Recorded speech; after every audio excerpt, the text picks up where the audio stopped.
was a smoky, smelly nuisance for the healthy and a real health problem for anyone with breathing disorders. But now the landfill fire that plagued Tucson is out. As 9 on Your Side's Craig Smith reports, the landfill owner thinks the fire was not an accident. If you have been seeing the smoke, or even worse, feeling it in your lungs and in your tendency to cough, we've got some really good news. The fire that affected this landfill and put smoke in the air for several days is out.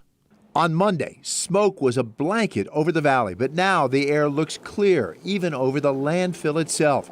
A fight that began at 3 a.m. Sunday is finally over. Tucson Fire worked alongside heavy equipment the landowner called in that tore open the burning wood and landscaping waste so water could reach the fire buried deep. The owner's operations manager thinks the fire was arson.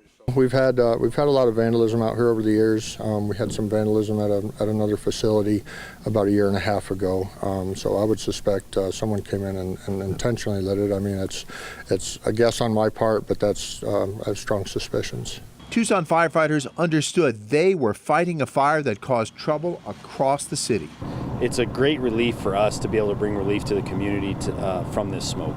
At its peak, the smoke kept people with breathing problems like Glenn Weir tied to an oxygen tube and kept others sealed up indoors. Pima County's Department of Environmental Quality saw smoke in the air spike during the peak of the fire New Year's Day.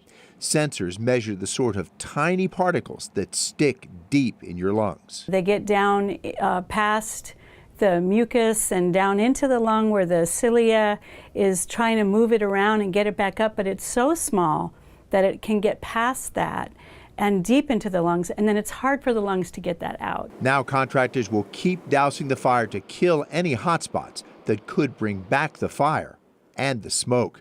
Craig Smith, KGUN 9 on Your Side.